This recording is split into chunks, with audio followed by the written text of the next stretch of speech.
An underground city is a series of linked up underground areas. I don't have much of an intro to this video other than that. So, yeah. 10 most epic underground cities.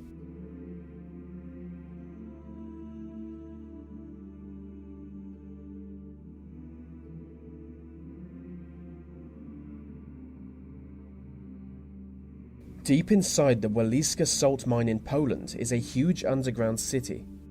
As the miners often spend their whole lives working underground, they carved out dozens of statues and 4 chapels within the mine. They also carved out 3 kilometers of corridors, over 20 chambers, and even a tavern, which makes sense, miners love alcohol.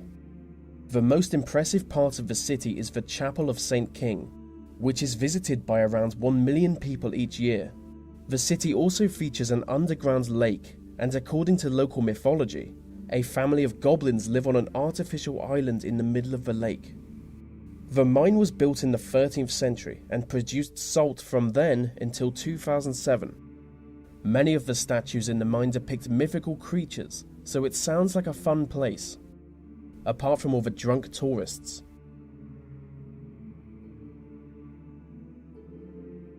Below the streets of Beijing is a huge underground city. Built by Chairman Mao during the 1970s, its purpose was to house the population of Beijing in the event of a nuclear war with the Soviet Union. Stretching 85 square kilometers, it is often referred to as the Underground Great Wall. It was constructed by over 300,000 workers and dug mostly by hand, which doesn't sound like it would be very effective. But built inside the city are schools, hospitals, farms, factories, theatres, warehouses, and living areas. The complex had water and gas-proof hatches, as well as huge concrete doors to protect those inside. Entrances were hidden in shops across Beijing city centre. It is known that some of these entrances are still operable, but few people know where they are.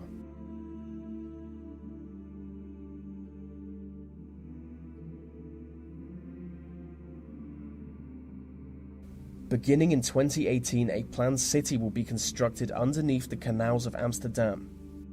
Lack of space has forced the local government to go underground, and they can only dig into the soft clay below the water, as the rest of the city was originally built on swampy marshland. At the cost of $14.4 billion, the underground complex will be home to sports stadiums, theatres, car parks, and commercial properties. Construction of the underground city is expected to take 20 years, but at least it confirms my suspicion that the Dutch are slowly becoming underground lizard people. If successful, this could spark a trend all across Europe, so maybe one day every city will be half underground.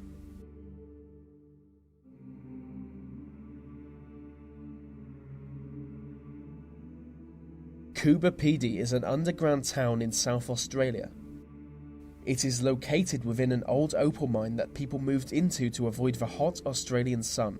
On the surface, Coober Pedy looks like a long abandoned plot of land, but below the surface live over 2,000 people, so it's no surprise that the underground town features many houses and hotels, as well as a pub, a casino, several museums, and a rather beautiful underground church complete with a creepy graveyard. Which isn't that weird really. I mean, all graveyards are underground when you think about it. So I guess there's no need for them to bury the dead in Coober Pedy. They could just dump the bodies in the casino. Bad for tourism though.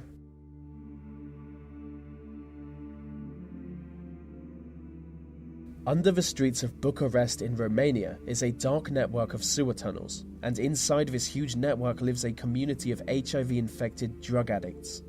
The entrance to the city is a hole in the ground in the middle of a busy road. The story behind this community is sad. After communism fell in Romania, thousands of orphan children were left without care. Coming together, they took to the sewers for shelter. They grew older and had children of their own, and the hellish underground city grew from there. The city actually has a king. It is run by Bruce Lee, who gained his name through engaging in brutal street fights. Just days ago, Bruce Lee was arrested on charges of drug dealing, and every member of the city was evicted from the tunnels. an event that can only be described as the fall of history's most noble civilization.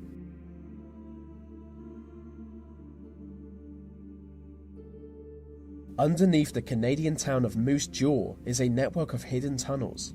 The tunnels were built in 1908 for Chinese workers to hide from racist authorities. At the time, the Canadian government introduced a special tax just for Chinese immigrants, so people started digging to avoid the tax. And as time went on, people started bringing their entire families, which led to the creation of the underground city. During the Prohibition era, the railway line connecting Moose Jaw to Chicago was used to import illegal booze. This, combined with Moose Jaw's high number of casinos and brothels, led it to being known as Little Chicago. The tunnels were recently rediscovered after being abandoned and forgotten about.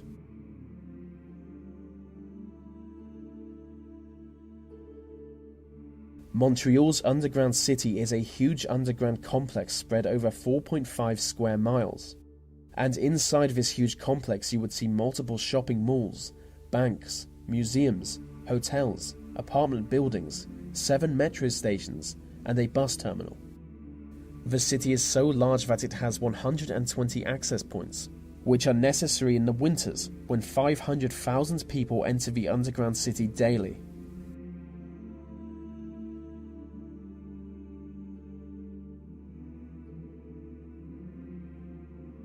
Matmata is an underground town in Tunisia.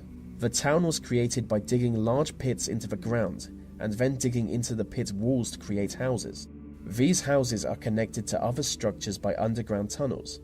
Until 1967, the only people who knew about the town were those who lived there, but that year 22 days of rain caused serious damage to Matmata.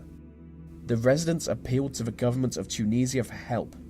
The authorities were surprised to learn of the town's existence, but did help to rebuild it, which makes me wonder if there might be other underground cities the Tunisian government doesn't know about.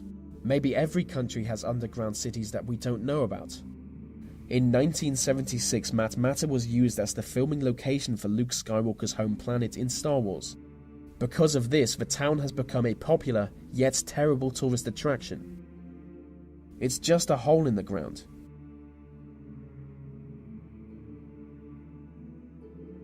The underground city of Derinkuyu is an ancient underground multi-level city located in Turkey. The city is large enough to house 20,000 people, along with their livestock and supplies, which is impressive for a structure that could have first been built in the 8th century BC. After being lost to time, Derinkuyu was rediscovered in 1963 during the renovation of a nearby house.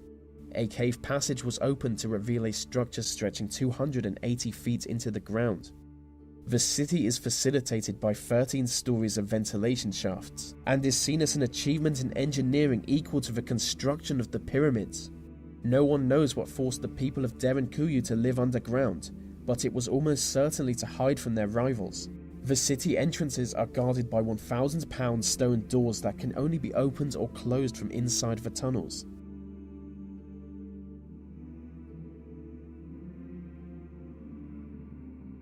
Known to some as Wiltshire's secret underground city, Burlington is a once-secret Cold War city built 100 feet underground.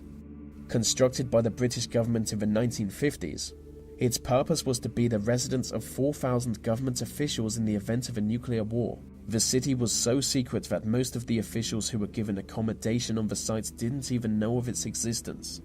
The underground city was never used, but still contains living spaces, hospitals, warehouses, workspaces, 60 miles of roads, and even an underground lake. Burlington was operated for 30 years until the end of the Cold War in 1991, and finally decommissioned in 2004. The city was then put up for sale with organizations competing to buy it.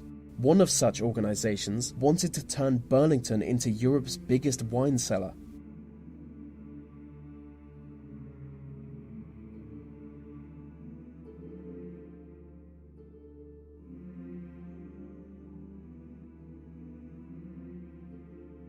And so that brings us to the end of our list on underground cities.